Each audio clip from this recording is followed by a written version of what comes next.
এশার নামাজ পড়ে কেঁদেছো, বান্দা নামাজের মুসল্লা যখন বসে যাও, আমি আল্লাহকে তোমরা বারবার বলো আল্লাহ আমার গুনাহ মাফ করে দাও, তারপরও আমি তোমাদের গুনাহ মাফ করে নিই।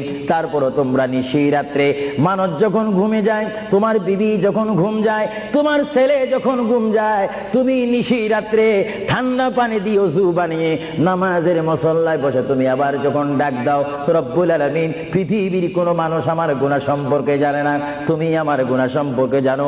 আমি এমন গুনাহ করেছি আমার বিবি জানে না, বিবি গুনাহ করেছে আমি জানি না। আল্লাহ তুমি সব কিচ্ছু জানো, হে আমার প্রভু তুমি আমাকে মাফ করে দাও। আমার আল্লাহ বলে তারপরও যদি তোমাদেরকে আমি মাফ না করি, তারপরও বান্দা তোমরা আমার রহমতের দরজা থেকে ফিরে যাইও না। আমি তোমাদেরকে হুকুম দিচ্ছি, ওয়ালাউ আন্নাহুম ইয যালামু আনফুসাহুম জাউকা, বান্দারে যদি গুনাহ করে ফেলো আমার রহমত থেকে মুখ ফিরে তুমি চলে যাইও না। বান্দা আকাশ পরিমাণ যদি গুনাহ করো, পাতাল পরিমাণ যদি গুনাহ করো, সাগরের পানি পরিমাণ যদি গুনাহ করো, পাহাড় তুলনায় যদি তুমি গুনাহ করো, আমার দরবার থেকে তুমি নিরাশ হইও না। বান্দা আমি তোমাকে একটি রাস্তা পাঠাই দিচ্ছি, একটি পথ তোমাকে আমি দেখাই দিচ্ছি। সেই পথটি কোন পথ তোমরা জানো? ওয়ালাউ আন্নাহুম ইয যালামু আনফুসাহুম জাউকা, বান্দারে যখন তোমরা বরবাদ হয়ে যাবে তখন তোমাদেরকে একটা পথ আমি তোমাদেরকে দেখাই দিলাম, সেই পথটির নাম হচ্ছে আমার রাসূলের মদিনা। জুড়ে বলেন সুবহানাল্লাহ। বান্দা আমার নবীর দরবারে গিয়ে কেঁদে কেঁদে তোমরা বলো ইয়া রাসূলুল্লাহ, ইয়া হাবিবাল্লাহ, আয়া আকা ইয়া রাসূলুল্লাহ।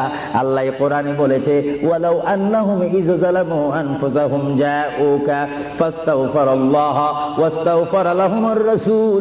আল্লাহ বলেছে হে বান্দা তোমরা ডানে না গিয়ে, বামে না গিয়ে, পিছে না গিয়ে তোমরা সরাসরি আমার নবীর কদমে চলে যাও। আমার নবীর কদমে গিয়ে আমি আল্লাহর দরবারে তোমরা তওবা করো।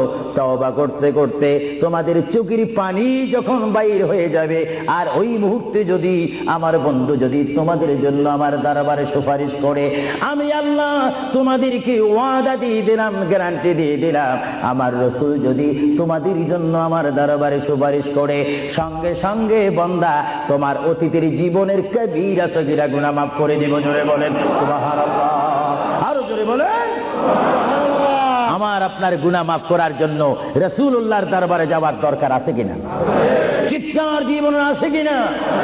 এটা কোরআনের অপব্যাখ্যা নয়, কোরআন শরীফের আয়াত। ওয়ালাউ আন্নাহুম ইয যালামু আনফুসাহুম জাউকা, যারা তাফসীর পড়েছেন, তাফসীর জালালাইন পড়েছেন, টাইটেল পড়েছেন, বুখারী পড়েছেন,